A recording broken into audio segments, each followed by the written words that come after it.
There is a particular kind of unease that settles into a place after something irreversible has happened there. Not loud or obvious, but quiet and lingering, as though the walls themselves have absorbed a memory they cannot release.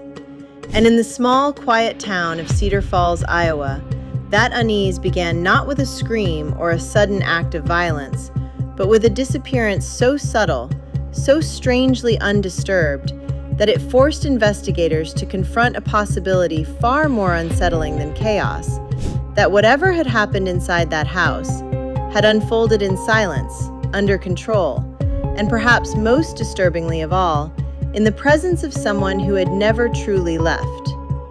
In Cedar Falls, where the pace of life moves gently between familiarity and routine, and where neighborhoods are defined not by their differences but by their quiet sameness, the home of Megan Holloway stood like any other, a modest two-story structure with pale siding, a small porch, and a backyard that stretched just far enough to meet a line of trees that marked the edge of the property.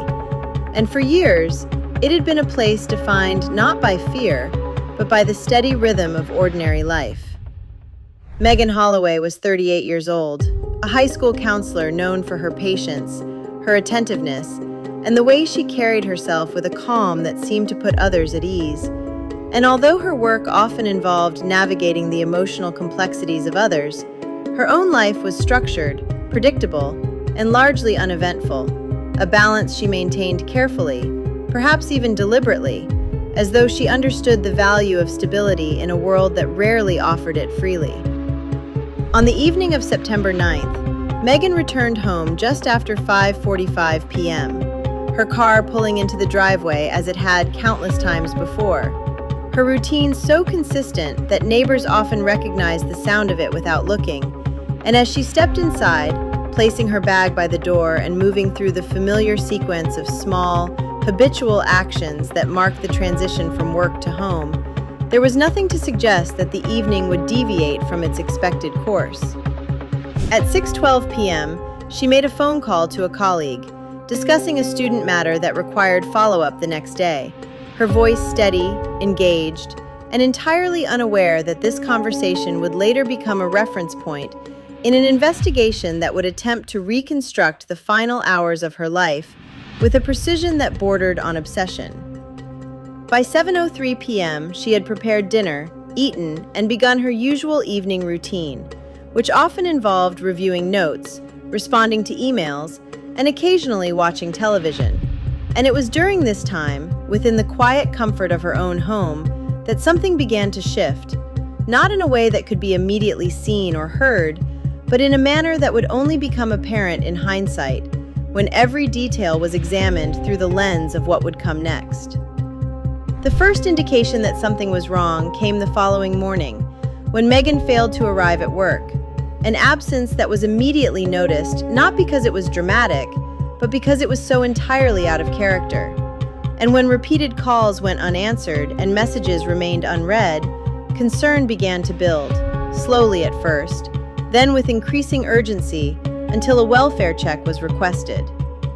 When officers arrived at the house, they found the front door closed but unlocked, a detail that, under normal circumstances, might not have drawn immediate attention, but in the context of a missing person, carried a weight that could not be ignored. And as they entered, they were met with a scene that felt almost deliberately preserved. The living room was tidy, the kitchen clean, and on the dining table sat a notebook, open to a page filled with handwritten notes that appeared to have been abandoned mid-thought, as though whatever had interrupted her had done so without warning, without noise, and without leaving behind the kind of disruption that typically accompanies such events. Megan Holloway was not in the house. Her phone was found upstairs, placed on her bedside table. Her purse remained near the front door. Her car was still in the driveway, and yet she was gone.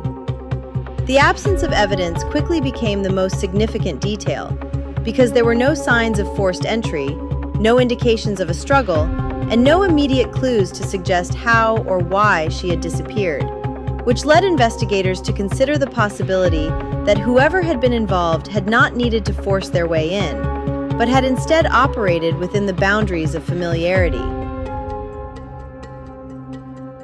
The investigation took a decisive turn when forensic teams began analyzing subtle details that had initially gone unnoticed, including faint traces of dirt on the hardwood floor near the back entrance. Marks so slight they could easily have been dismissed, but which, when examined closely, suggested repeated movement rather than a single event.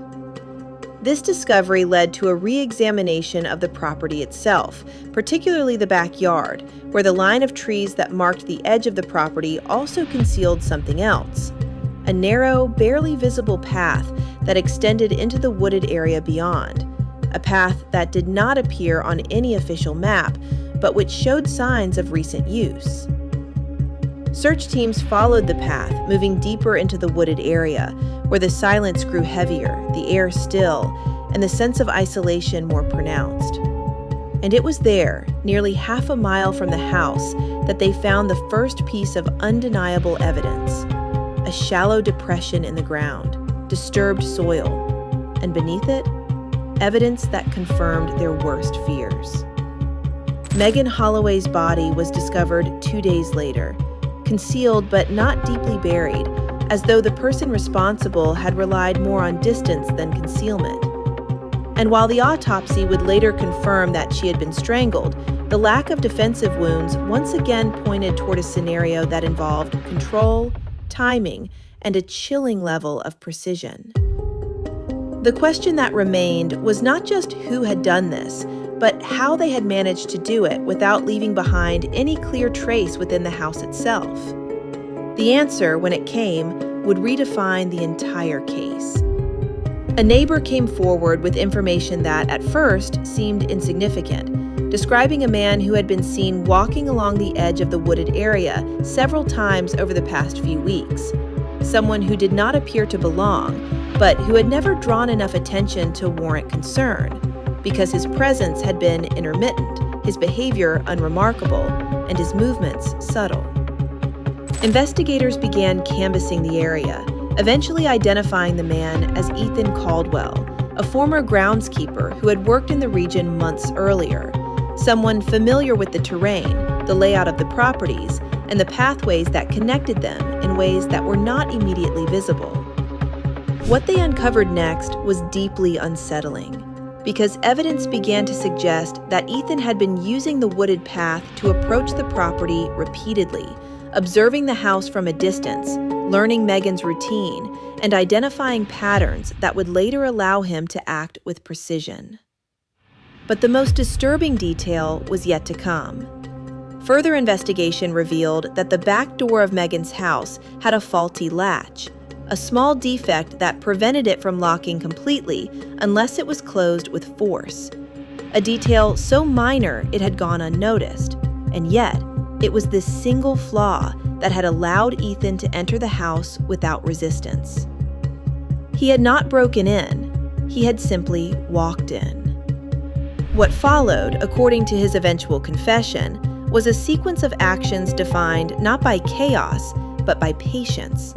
Because he had entered the house while Megan was distracted, moved quietly, and positioned himself in a way that allowed him to remain unseen until the moment he chose to act. The confrontation, when it occurred, was brief, controlled, and devastatingly silent. Ethan Caldwell was arrested within a week, and his trial would later reveal the extent of his planning, the calculated nature of his actions, and the chilling absence of remorse in the way he described them, as though what he had done was not an act of violence, but an execution of a plan he had carefully constructed over time. He was sentenced to life in prison without the possibility of parole.